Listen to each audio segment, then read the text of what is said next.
Hey guys, this is Bharat. You guys seem to enjoy the Office Tour Part 1 a lot, so we decided to continue the series and upload Part 2. Now, getting an office space that is not only practical and useful, but also fun was crucially important. I wanted a space that was not only creatively inspiring, but also something that we could use on a day-to-day basis. Now, the first room in today's video is the gaming room. This room has a bunch of purposes. If you look at the decor, it's again a whole lot of wood and a retro rustic sort of design. You'll see on one side we have a wooden wall which is completely reclaimed wood. I personally have installed these wooden panels on the wall myself, and then on the top you will find the same sort of light fixtures that we saw in the writer's room in part 1 of the office tour. On the opposite side, you will find a floating desk. Now, this is a single piece of wood. It's not been cut or shaped in any manner. So it's a completely raw piece of single wood that stretches from one side of the wall to the other. Now, because of the way it's been designed, it has a bunch of purposes. So we have one editing machine, which is a 5K iMac, which is fully spec'd out, sitting on one corner of this. It is connected to a hardware RAID, which is a Thunderbolt RAID, which we showed off in one of our previous videos. I'll link back to that video for those who are interested in the description below. Now if we move along to the right, we do have an air purifier sitting over there along with an OG HP Touchpad. Now this is one of the dopest tablets to have been launched ever, and it currently runs Android Nougat, which is absolutely fantastic, but it sits there on its wireless docking charging station and it looks pretty. And then next to that is this giant 70-inch Samsung display. Now this is a smart display, so it connects to Netflix, Amazon Video, and it also connects to YouTube. So whenever we need to preview a video, we can do that here.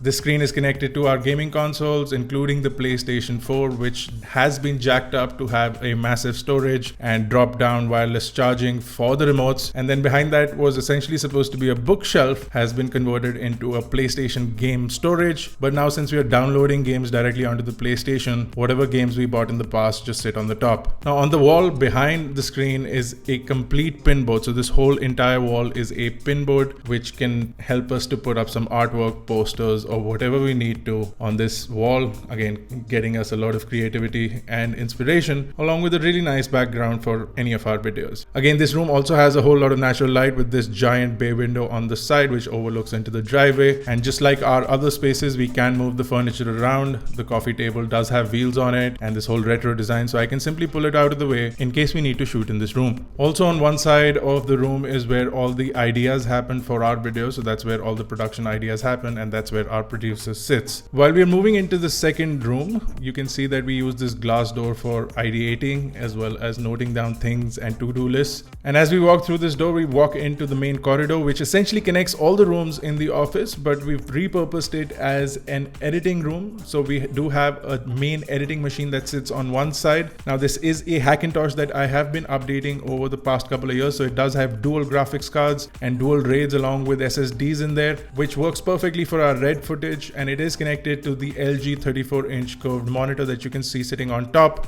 Now this desk is essentially a floating slab which has been covered by stone to give it that look, and it looks absolutely fantastic with all the wood that's being used on this space. Now as you would have seen all over the office, we have a whole lot of power points and plug points that have been conveniently placed around the desk, so that if we need to plug in anything while we're shooting or in general, we can do that, and all the sockets sit at desk height instead of being next to the ground or further away from where you need them to be. Also on the opposite side is a dark gray wall which we double up as our chalkboard or our blackboard, and it also works as a doodle space. We also have our printing and shredding that happens over here, even though I don't like wasting paper for printing. Whenever we need to do that, it happens over here. Now sitting next to the Hackintosh machine is our wooden server rack, again made from repurposed wood. You can see that it fits the aesthetic of the entire office completely. Now this houses our internet connections, our gigabit Ethernet that is connecting the whole office, along with all our incoming cables and lines. So all our phone lines, our internet lines, everything sits here, along with our server, which essentially stores all the backup data from all our video content along with our website.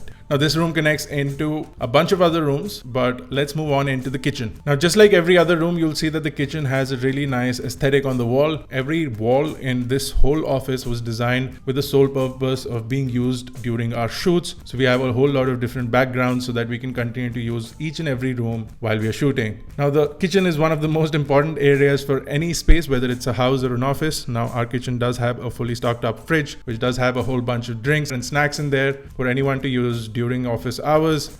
And right next to it is where we have our basic necessities like the microwave, the hot kettle, along with the most important and the most crucial element and the most used machine of this office, which is the coffee machine. A coffee is an essential and integral part of the office, and we do have this bean to cup machine, which basically converts coffee beans into a full-fledged cappuccino at the press of a button, which is absolutely fantastic. And we do also have the new Xiaomi pod machine, which we've just checked out on our channel as well. Now, just like every other room, there's a whole lot of natural light coming into the kitchen as well as it extends into the back area, which is one of my most favorite areas in the office. Now, on either side of the door, you have spaces to sit so people can take a break, have a cup of coffee, or simply bring out their laptop and sit here and work whenever they want to. We also have our eating table, which sits in the center of the outdoor space. And we do have a tiny little garden happening over here, which is essentially covered by a plexiglass cover. So it gives us the privacy that we need along with the natural light. We do have also studio lights in there, so in case we need to shoot in low light environments or in case we need to shoot in complete darkness, we can do that here as well. Now this space is essentially what my office looks into, and that is something that I'm going to talk about in part 3 of the iGyaan office tour. So we also have the main studio and possibly the gear room. I'm still contemplating whether I'm going to show you guys the gear room or not. So stay tuned for part 3. I hope you guys enjoyed part 2. If you did, don't forget to smash that like button if you haven't already done that, and hit that subscribe button if you're not already subscribed to iGyaan. This has been Bharat Nagpal. I shall see you guys in the next one.